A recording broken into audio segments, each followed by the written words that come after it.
Video पाहण्याआधी news बनला चॅनलला सबस्क्राइब करा आणि बेल आयकॉनवर क्लिक करायला विसरू नका। अयोध्या इथं प्रभू श्री राम मंदिराचा लोकार्पण सोहळा आणि मूर्ती प्रतिष्ठापना 22 जानेवारी 2024 रोजी होत आहे। या सोहळ्याकडे जगभरातील रामभक्तांचं लक्ष लागून राहिले। मात्र राम मंदिराच्या लोकार्पण सोहळ्याला प्रत्येक नागरिकाला उपस्थित राहता येत नाही। त्यामुळे कोल्हापुरातील व्हिजन चॅरिटेबल ट्रस्टच्या वतीने पश्चिम महाराष्ट्रातल्या श्रीराम भक्तांसाठी प्रभू श्रीराम आपल्या दारी ही संकल्पना सुरू केली आहे। या संकल्पनेतून व्हिजन चॅरिटेबल ट्रस्टचे अध्यक्ष संताजी बाबा घोरपडे यांनी आणि त्यांच्या सहकाऱ्यांनी 40 बाय 25 आकाराचं राम मंदिर उभं केलं आहे। कोल्हापूर जिल्ह्यातील मुख्य मार्गावर राम आपल्या दारी ही यात्रा सुरू करण्यात आली आहे। ज्या भाविकांना अयोध्येमध्ये जाऊन प्रभू श्रीरामाचं दर्शन घेता येत नाही, त्यांच्यासाठी त्यांच्या दारापर्यंत राम आपल्या दारी ही संकल्पना घेऊन प्रभू श्रीरामाचे मंदिरच रामभक्तांपर्यंत पोहोचत आहे।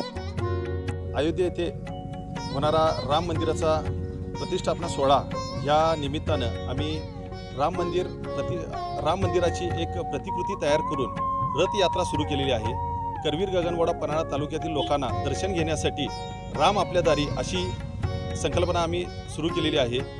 या रथामधून बऱ्याच लोकांना, शेतकरी वर्गाला याचा दर्शनाचा लाभ घेता येणार आहे। प्रत्येकाला अयोध्ये येथे जाऊन दर्शन घेणं शक्य होत नसल्यामुळं आम्ही जय श्रीरामाची प्रत्येक गावामध्ये घोषणा केलेली आहे आणि सर्व भाविक ह्याचे उत्स्फूर्त पद्धतीनं आम्हाला प्रतिसाद देत आहेत।